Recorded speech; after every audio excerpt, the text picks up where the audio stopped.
hall froze before I did, chairs turning, bracelets stopping midair, and every breath in the room tightening at once, because a moment earlier, my son's hand had struck my face in front of our entire family. But the real story didn't begin with the slap.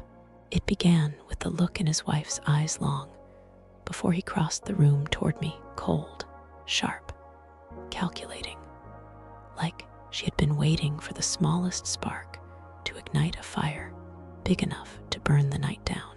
I'm Janet, and before I take you through the moments that led to that disaster, please don't forget to like this video, share it with your friends, and hit the subscribe and bell icon to get notified with new videos daily. Evening had been delicate from the start. Too many emotions stitched under polite smiles. Too many unspoken tensions drifting like thin smoke. I had approached my daughter-in-law with calm words, respectful ones, a gentle reminder to hold herself with grace in a gathering meant to honor our family. But the way she turned toward me, slow, deliberate, as if she'd been waiting for me to speak, told me I had stepped into something far deeper than simple disrespect. And as she whispered the words that triggered everything, I felt the night shift toward a truth I was never supposed to uncover, a truth that began unraveling the moment my son lifted his hand. The slap still echoed in the room when I finally drew a breath. But even through the shock, my mind replayed the moment just before it happened, her leaning in, her voice a soft blade disguised as calm. "You think you can correct me here?"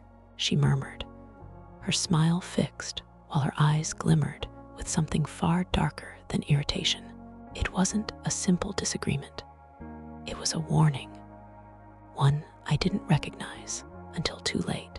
She walked away first, weaving through relatives who were too busy pretending not to watch, and I followed only with my eyes, feeling an uneasy chill tighten around my ribs.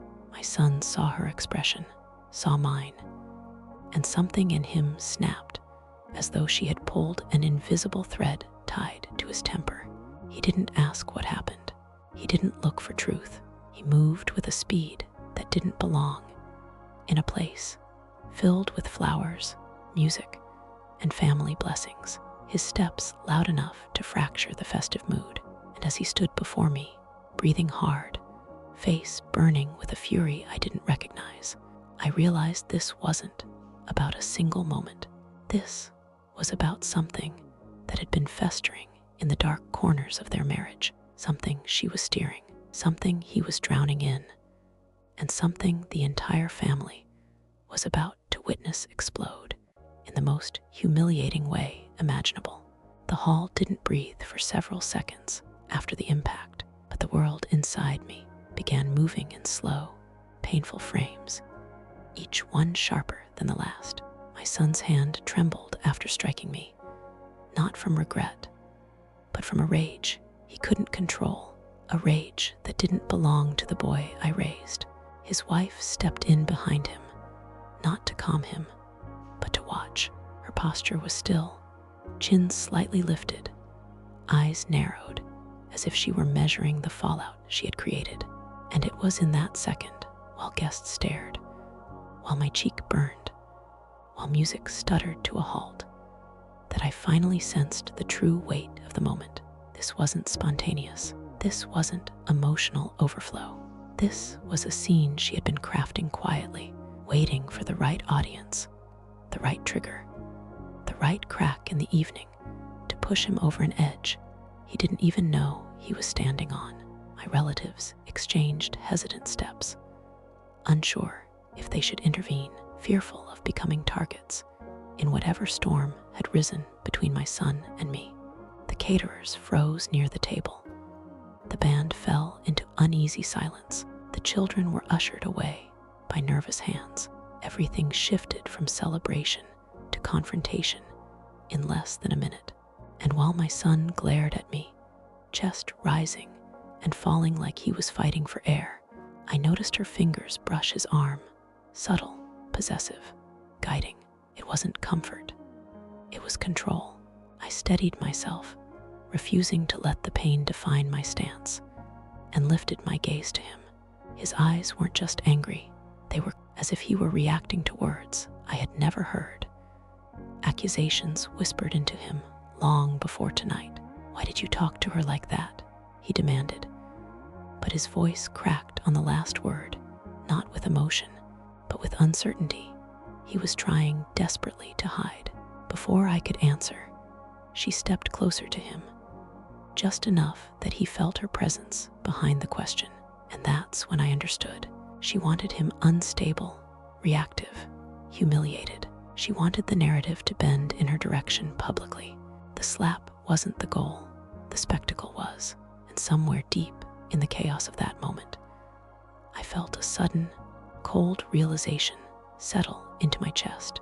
If she had engineered a moment like this in front of the entire family, then whatever she was hiding had to be far darker, far deeper, and far more dangerous than any of us had imagined. The slap wasn't the end of something. It was the beginning of the truth clawing its way to the surface. The murmurs began spreading like thin cracks across a quiet floor, small at first, then widening as every relative tried to piece together what they had just witnessed. My son stood rigid, jaw clenched, breathing hard, as if every exhale was an attempt to hold together a version of himself that was already falling apart. His wife watched him with a faint, calculated stillness, her eyes shifting toward me only long enough to ensure the damage had landed exactly where she intended. I straightened my posture, refusing to let the sting on my cheek turn into a weakness she could use. And I looked right at her, calm, steady, unbroken.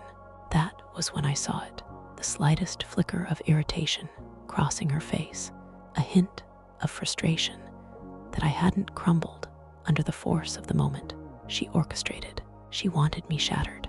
She wanted witnesses to see me lose control. And when I didn't, she stepped closer to my son, tilting her head, her voice low but sharp enough to slice through the tense silence as she whispered something into his ear, something that made his eyes widen, not with anger this time, but with shock he tried desperately to conceal. His grip tightened at his sides, and he shook his head slightly, as if her words didn't make sense or weren't fully believable, yet carried enough weight to pull him deeper into confusion. Family members shifted uneasily, torn between the instinct to protect me and the fear of igniting a bigger explosion. My sister took a hesitant step forward, but I lifted a hand subtly, signaling her to wait. I needed to see where this was going, needed to understand the force guiding my son's rage. He looked at me again, the anger now battling with doubt, and I felt the truth inching closer. Whatever lie she had planted inside him wasn't new, and tonight she was trying to make it bloom in front of every witness she could gather. The air thickened as her eyes met mine with a silent challenge, daring me to react, to give her the scene she craved. But I didn't, because beneath her flawless expression, I sensed cracks, tiny fractures she thought no one could see, cracks that told me she wasn't just trying to embarrass me, she was trying to protect something, and whatever she was hiding was significant enough that she was willing to push my son to violence to keep it buried. My son's confusion flickered like a faulty light, and for the first time that night, I saw a shadow of the boy I raised struggling beneath the version of him she had molded. He kept glancing at her, searching her face for clarity, for confirmation, for permission. Yet she gave him nothing except a cold, silent pressure that pushed him further into the role she needed him to play. I watched her carefully now, studying every subtle move, the way she positioned herself slightly behind him, hidden enough to appear innocent, yet close enough to steer him, the way her fingers tightened on his sleeve, as if sending instructions through touch, the way her eyes darted toward me with an almost triumphant glint. as though she believed she had already won. But she underestimated the room, underestimated me, because while the hall was still tense, still frozen, I noticed something else beginning to stir. People were no longer staring at me. They were staring at her, women whispering behind their shawls, men exchanging uneasy glances, everyone sensing a thread of manipulation woven through her stillness, sensing that something about her poise felt rehearsed, deliberate, too perfectly timed. She felt the shift too. I saw her spine stiffen. She needed control back. So she leaned toward my son again, her voice low and poisonous, feeding him another fragment of whatever narrative she had constructed. His jaw tightened, his shoulders rose, but this time he hesitated. That hesitation hung heavy in the air, fragile yet powerful, and I seized it with a single step forward, slow, composed, unshaken. The hall inhaled as if bracing for another blow. My son blinked, unsettled, torn between her whisper and my silence, and for a brief, volatile moment, I saw the truth trembling behind his eyes. He wasn't just angry, he was afraid of losing her, afraid of questioning her, afraid of what she had convinced him I had done. And that fear told me everything I needed to know. She hadn't just manipulated him tonight. She had been rewriting his view of me for months. Now, standing in the center of a stunned crowd, her carefully crafted version of me was beginning to crumble, and she felt it slipping. Her panic surfaced in the tiniest ways, barely their twitches at the corner of her mouth, a stiffness in her shoulders, a shallow breath she tried to disguise. But I caught every one of them, and so did the room.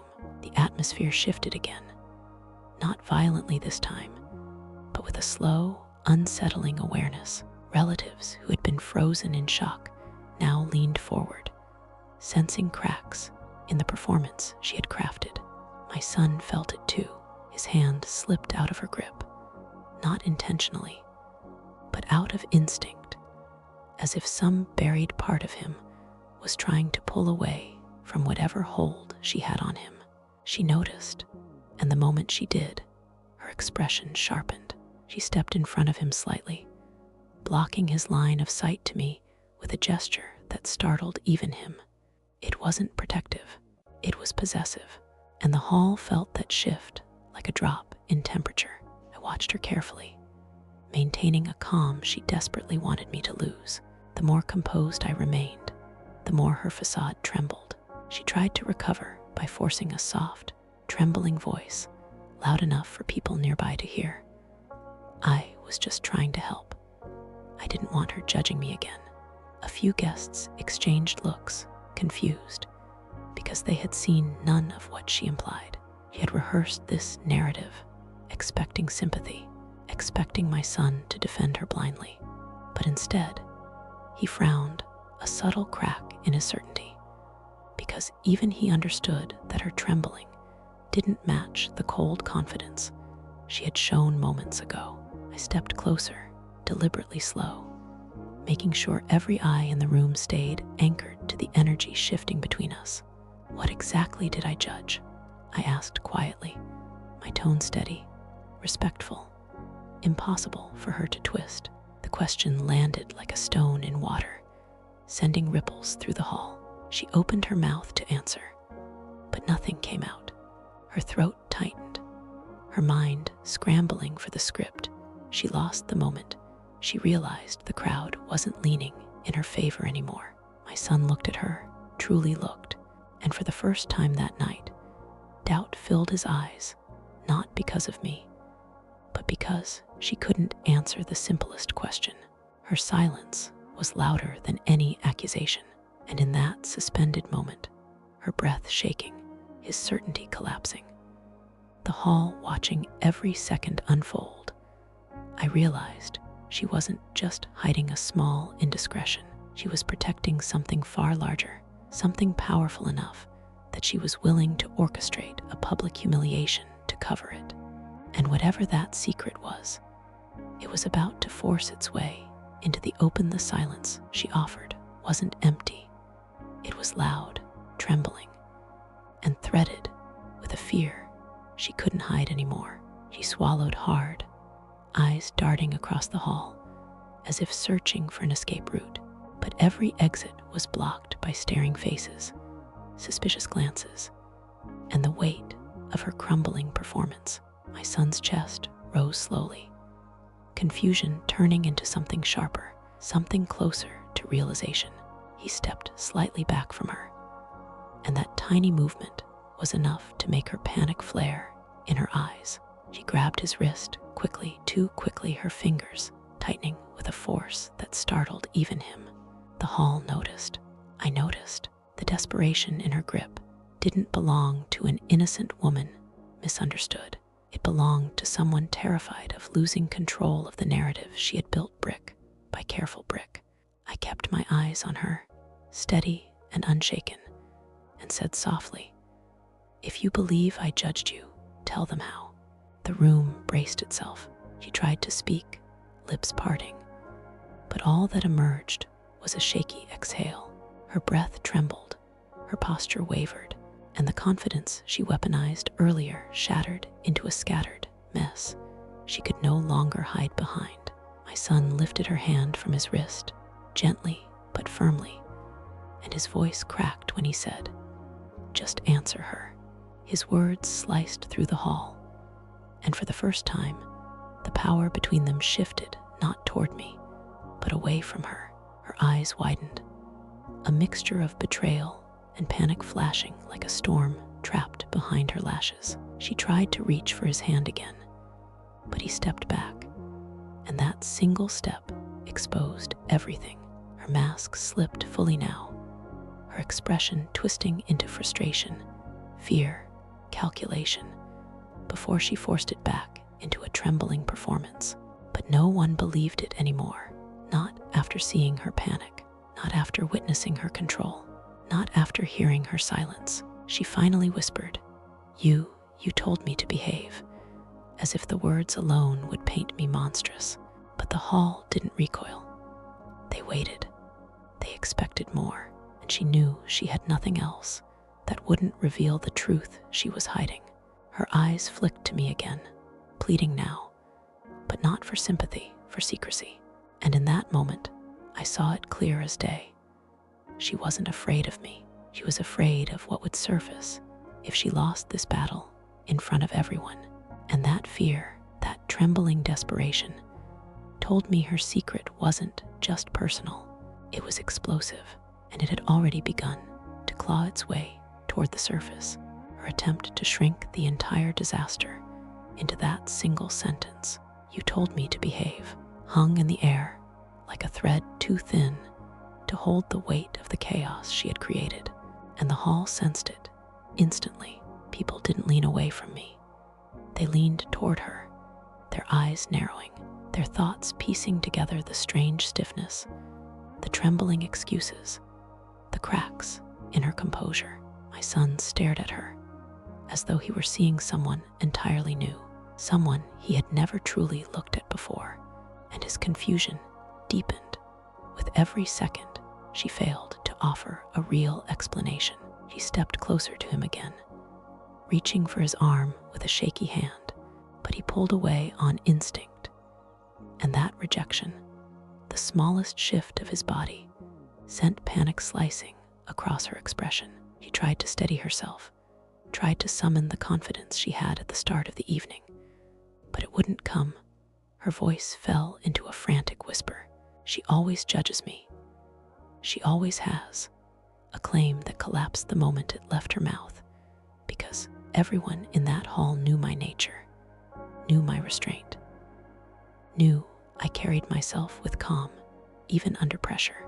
My sister took a step closer now, my brother-in-law too, and suddenly she was surrounded not by sympathy, but by scrutiny, by family members quietly connecting dots they hadn't realized were fragments of a much larger picture. She felt the shift, her breathing turning shallow, her eyes flicking across faces that no longer supported her story, and for a heartbeat, she stood frozen, caught between the lie she had crafted and the truth fighting to break through it.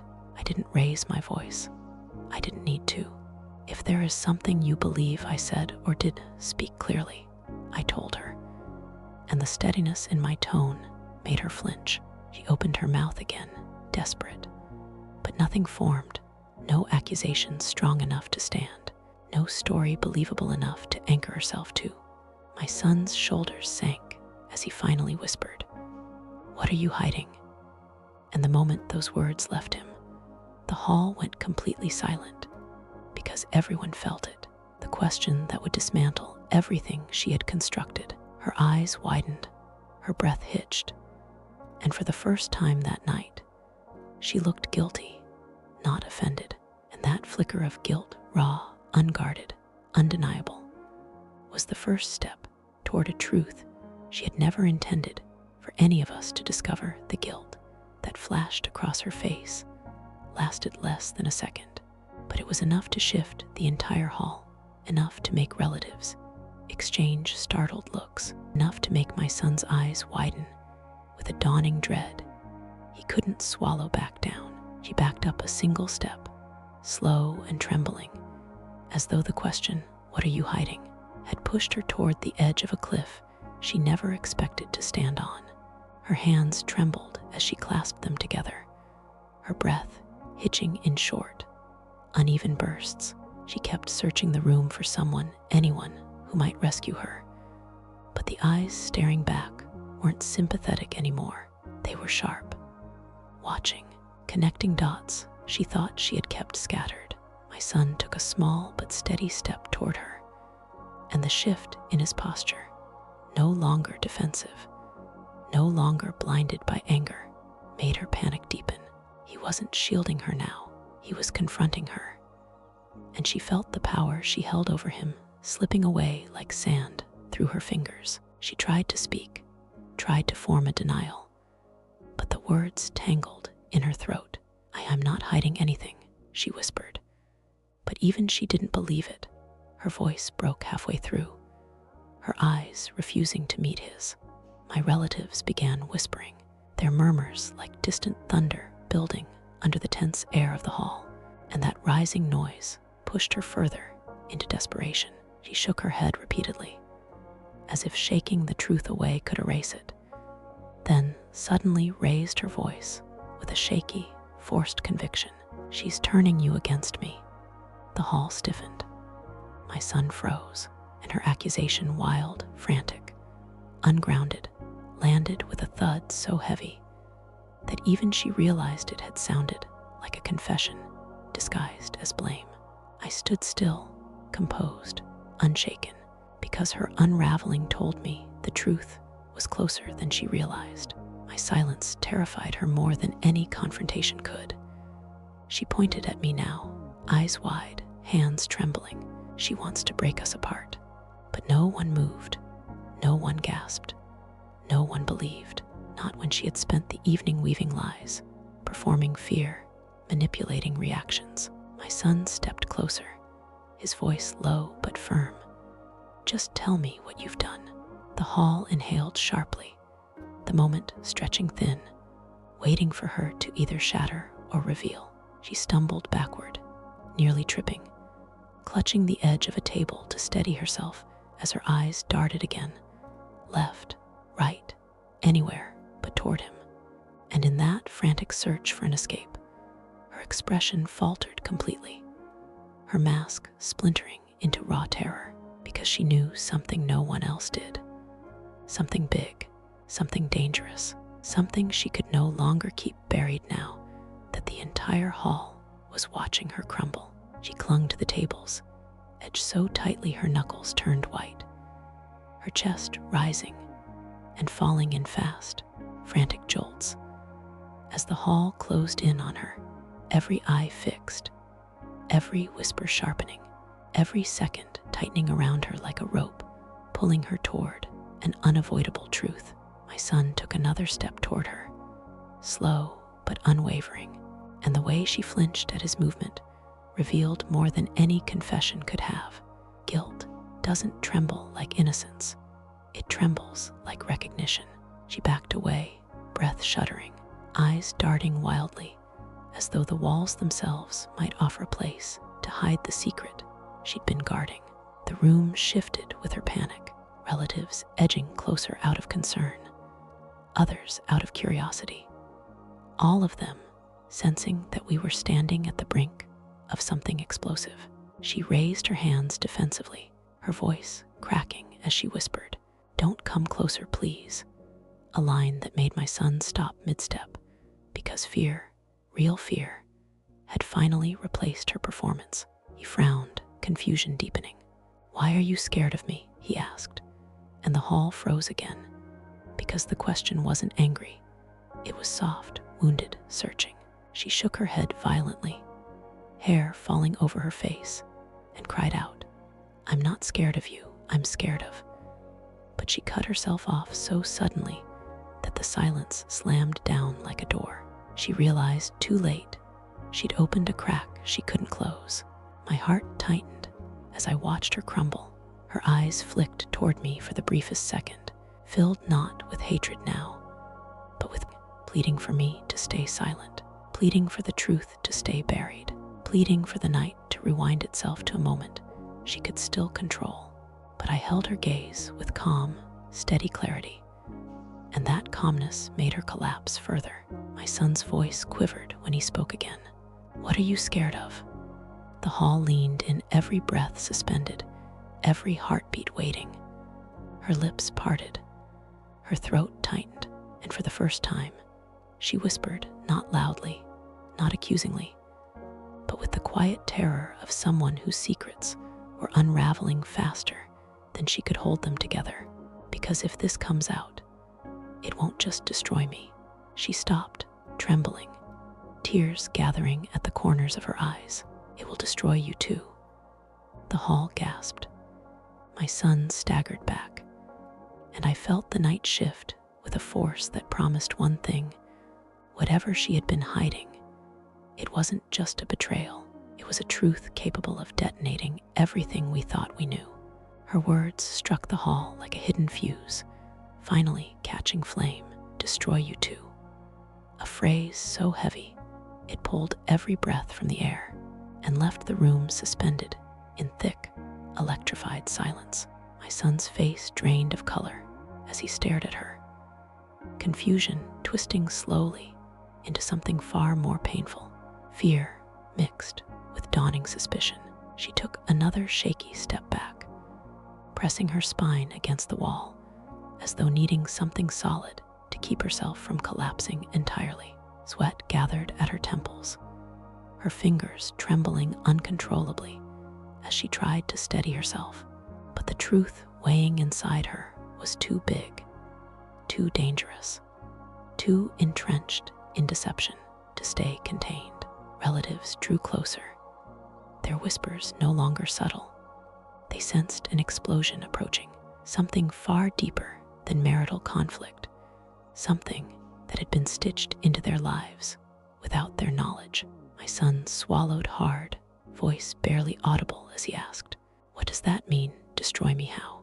His question quivered, and even from where I stood, I could see the terror growing behind his eyes, the kind that signals a person is about to learn something they may not survive emotionally. She shook her head with a wild intensity, her breath shuddering.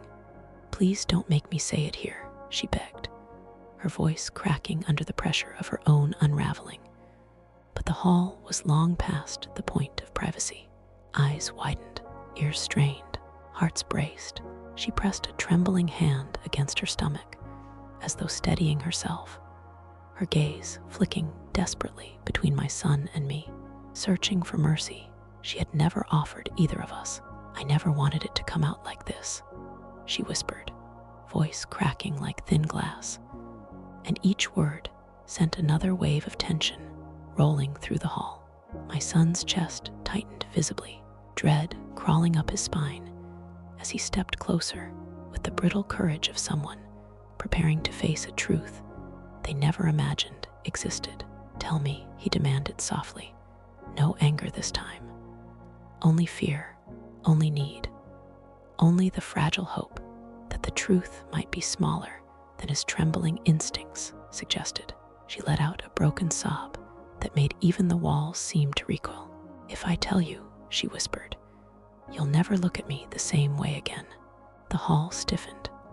My son exhaled shakily, and I felt something cold settle deep in my chest, because her eyes weren't pleading for forgiveness. They were pleading for time, for delay, for the impossible chance to keep buried the very truth that now threatened to tear through every life in that room. The secret was close, too close, and she knew it would change everything the moment it touched the air. The room went impossibly still as I watched my son's face shift, not gradually, but in a sharp, stunned crack, like someone had knocked the air out of him.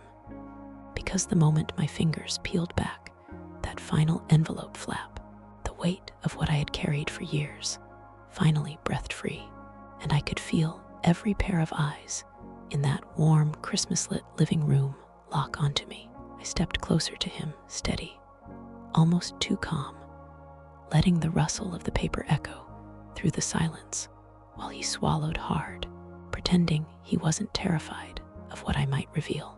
And I could sense his friends shifting uncomfortably behind him, their earlier smirks now wiped clean as snow.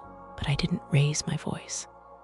I simply looked into the eyes of the boy I once tucked into bed, the boy who had forgotten the woman who held him through storms, and I said, with a quiet strength that filled every corner of the house, "Before you speak to me the way you did, you should remember what I've done for you." And as I placed the open envelope into his trembling hands, the color drained from his face, because he finally realized this wasn't a game or a dramatic moment. This was the truth coming for him, and it was only just beginning. He looked down at the papers as if they were radioactive, as if touching them burned more than the slap he had given me earlier. And for a moment, the hall felt suspended in a slow-motion freeze, where even breath dared not move. The lights shimmered against the glossy surface of the documents, revealing each number, each signature, each hidden piece of my life he never asked about.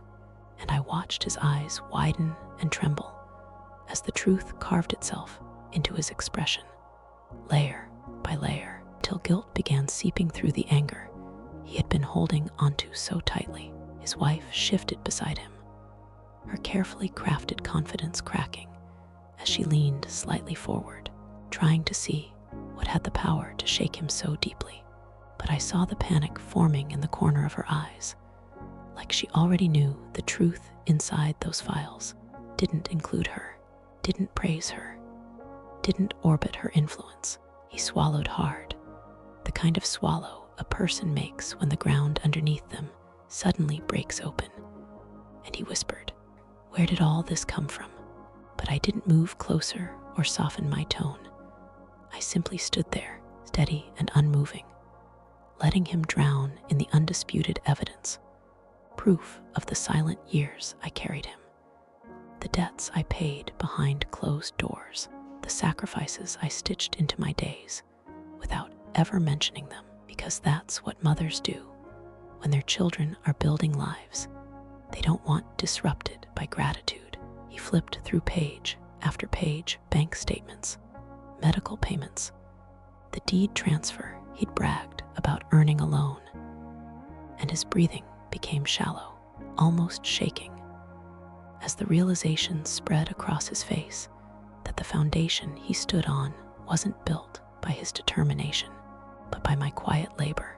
And while murmurs rippled across the hall, while his wife's hand hovered near his arm as if she could pull him back into the reality she liked controlling, he stepped away from her without looking, his gaze locked on me with something raw, something breaking, something he could no longer hide behind pride or excuses. And in that moment, with every eye in the room fixed on us, he finally understood that nothing about this night, not the slap, not the shame, not the judgmental whispers, hurt more than the fact that he never truly knew his own mother. He stood frozen, clutching those documents as if they were the last pieces of truth he had left to hold.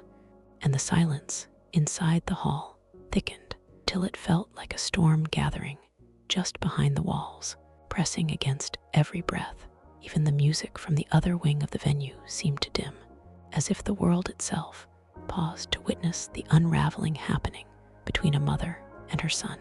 And when he finally lifted his gaze, his eyes looked stripped, raw, searching, almost afraid, because for the first time tonight, he wasn't hiding behind anger or the presence of his wife.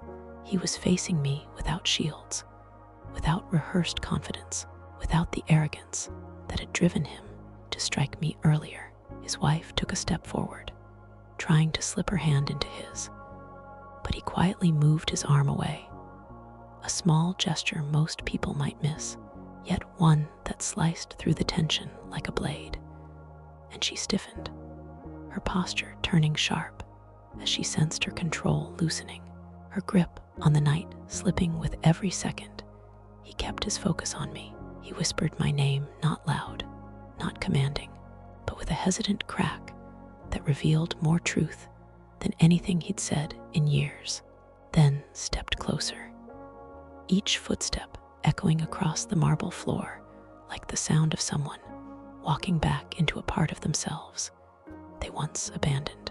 Whispers swirled behind us, a tidal wave of curiosity, but none of it mattered as I watched the child I raised flicker behind the man standing before me, his shoulders sinking under the weight of what he now understood.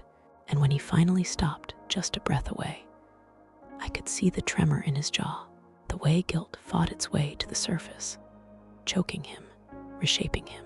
He tried to speak one word, then another, but they kept collapsing in his throat, his lips forming apologies that never fully arrived. And his wife's voice suddenly cut through the air, sharp, defensive, shaking, as she demanded to know what he was doing, why he was letting old things ruin their night, her tone dripping with the fear of losing the narrative she had built around us. But he didn't look at her, didn't even blink in her direction, because something inside him had finally cracked open, something he could no longer silence or overlook. And there, in front of everyone, with the truth still trembling in his hands, he finally exhaled a broken sentence that shifted the weight of the entire room. Mom, I didn't know. I didn't know any of this. How did I never see you? His question hung in the air like a fragile thread, barely holding the moment together, and I felt the hall tilt, visibly, quietly, as every guest leaned in without moving, waiting for what would come next. But before I could speak, his wife stepped forward, her heels clicking sharply against the tiles, her expression tightening as she tried to reclaim the control slipping through her fingers.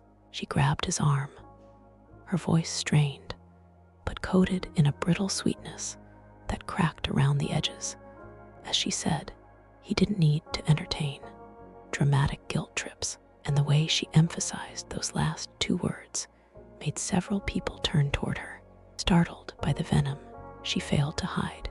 Yet, he gently pulled his arm away again, slower this time, as if he finally felt the weight of every choice he made under her influence. I watched her eyes widen, not from fear of me, but from the terror of watching her power crumble in real time. And she tried again, softer, pressing herself closer to him, whispering about how this wasn't the place, how people were watching, how he needed to remember what we discussed.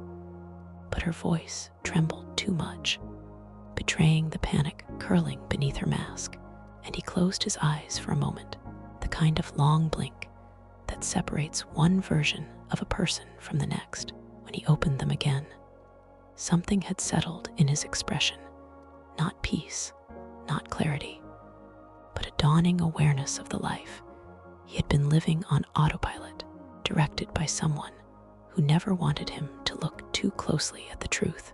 He turned toward me again, his voice low, unsteady, honest, as he asked why I never told him, why I carried the burdens alone.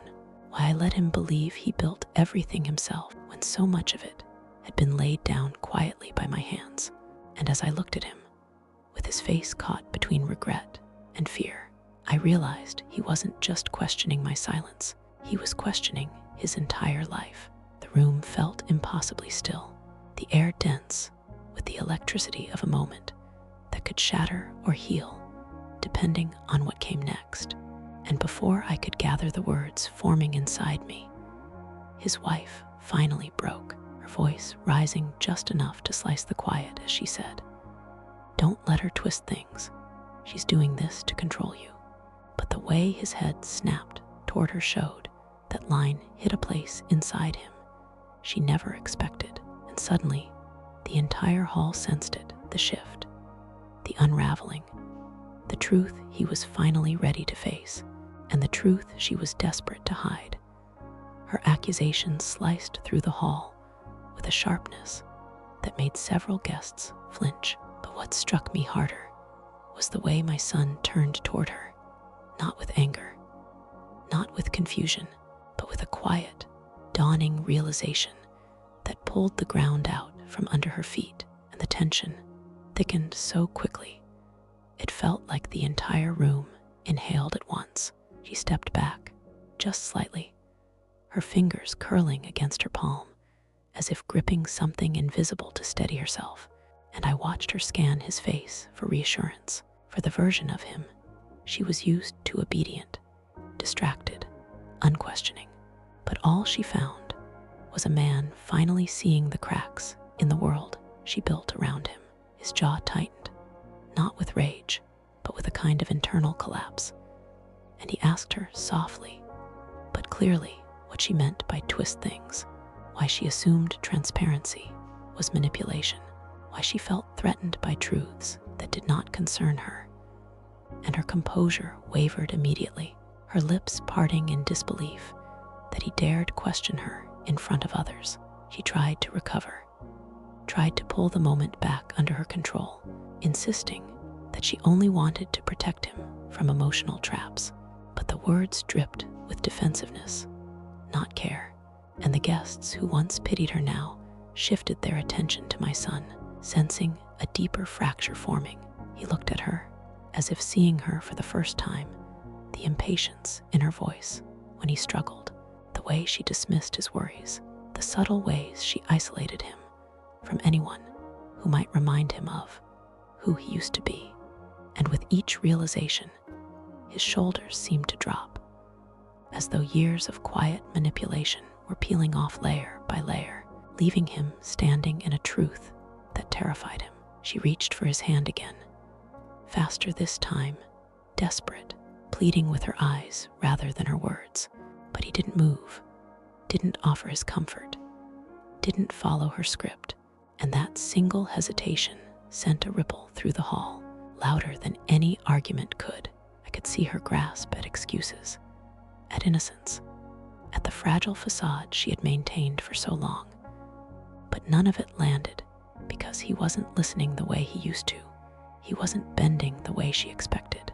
And when he finally spoke, low, steady, and painfully honest, his words froze the air around us.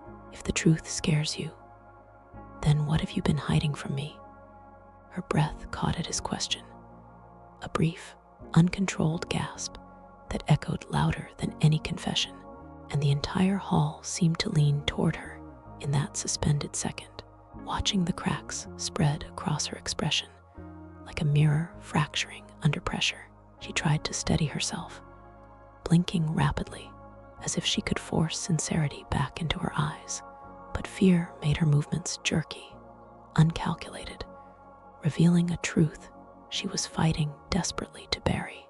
And when she finally spoke, her voice shook with a tremor she couldn't disguise, insisting she had nothing to hide, that everything she ever did was for him, for their marriage, for their future. But the words stumbled out too quickly, too rehearsed, too defensive to feel real.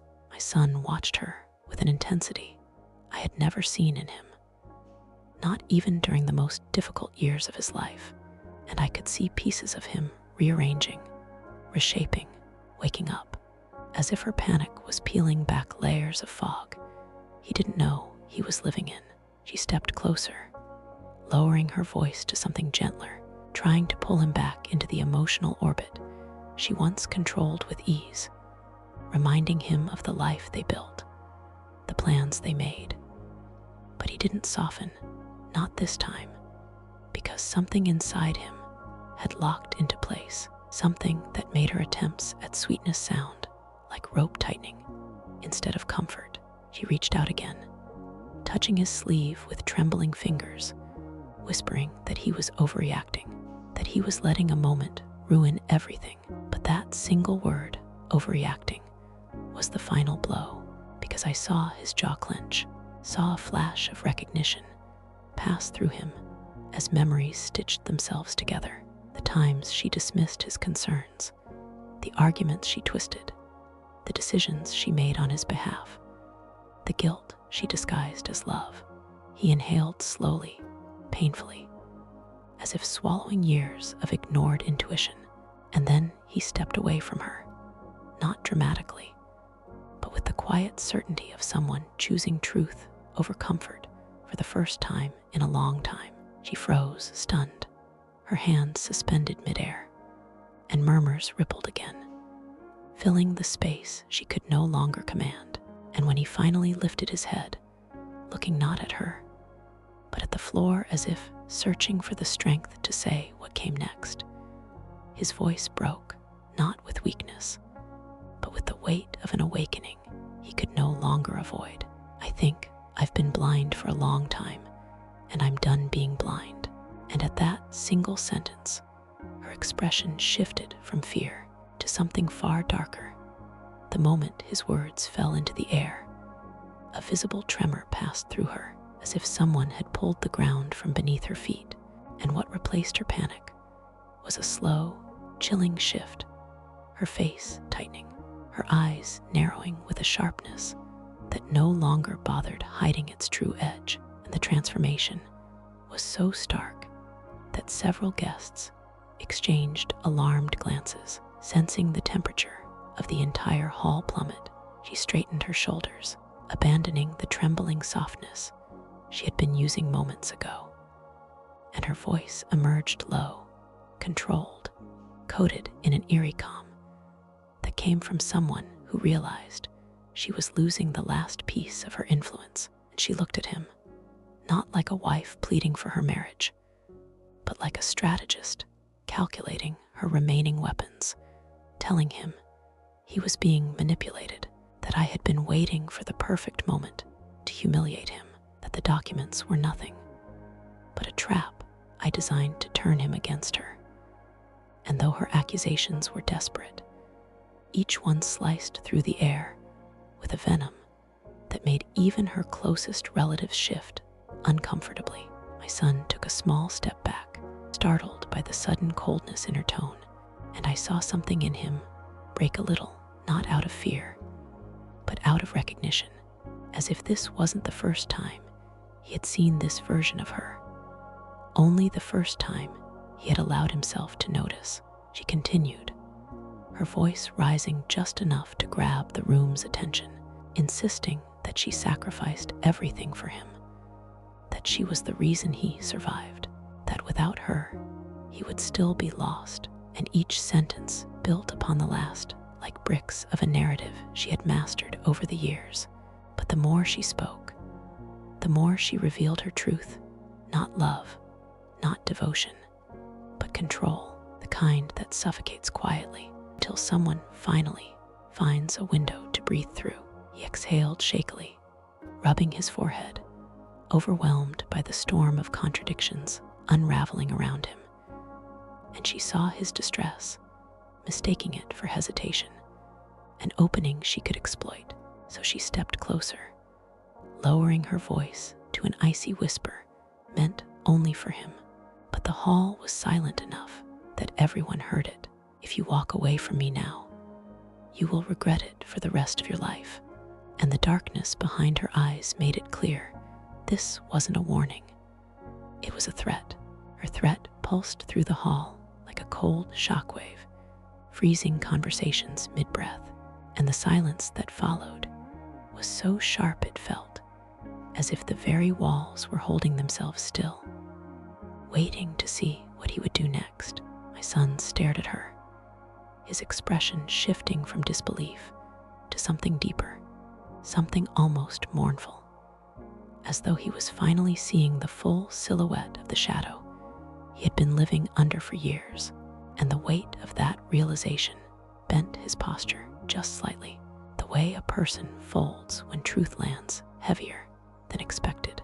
She stepped closer, her voice dropping to a hiss meant to intimidate, warning him that he knew what she was capable of, that she wouldn't let him throw everything away because of one emotional outburst. But her words, instead of pulling him back, seemed to push him farther from her, as if every syllable exposed another hidden bruise he had kept buried inside his chest. I watched his fingers tremble as he dropped his gaze to the floor, searching for breath, searching for clarity, searching for the boy inside him who used to run to me with scraped knees and honest eyes before life tangled him in loyalties he mistook for love. He lifted his head slowly, and for the first time since the chaos began, his voice carried a quiet strength, a fragile steadiness born from pain rather than anger, telling her that love should never feel like fear, that marriage should not sound like a threat, and that he couldn't ignore the truth he saw tonight. Not about me, not about her, not about himself. The hall seemed to pulse with his words, each one unfolding another layer of tension, and her face twisted with shock, rage, desperation, an unraveling mask she could no longer hold in place as she accused him of betraying her, choosing humiliation over loyalty, choosing me over their marriage. Her voice rising so sharply that a few children in the back flinched. But he didn't argue, didn't defend, didn't raise his voice. He simply said he needed space, needed truth, needed a moment away from someone who weaponized his guilt. And when he turned slightly toward me, his eyes glistening with remorse he could barely speak through, she snapped, stepping forward with a suddenness that made the closest guests gasp, her arm lifting in a sharp, uncontrolled motion, aimed not at him this time, but at me. Her hand came at me so abruptly that the room gasped as one, the movement slicing through the air with raw desperation. But before it could reach me, my son lunged forward with a speed born not of reflex, but of instinct, gripping her wrist midair, stopping the strike inches from my face. And the shock that washed across her features wasn't anger, it was disbelief, as though she could not fathom that the man she had shaped, molded, silenced, and directed for years would intercept her in defense of the mother she had tried so hard to eclipse. The hall erupted with stunned whispers, but my son stood between us like a barrier, carved out of something newly awakened, his breath shaking, his voice low and firm as he told her to put her hand down before she destroyed whatever remained of the respect he still had for her. And for a moment she froze, eyes wide, chest heaving, the reality of what she had just done finally ripping through the haze of her unraveling. He released her wrist gently, but with unmistakable finality, and she staggered back, looking around at the countless faces witnessing the collapse of her control, then at him, the man no longer bending beneath her shadow. And something in her expression broke, not loudly, but with the quiet devastation of a person who realized the version of the world they created could no longer hold. As security and relatives stepped forward to escort her out, she tried one last time to reach him, calling his name with a tremor that had no warmth in it, only fear of losing power. But he didn't move, didn't turn, didn't follow. And when she finally disappeared through the doors, the hall exhaled for the first time all night.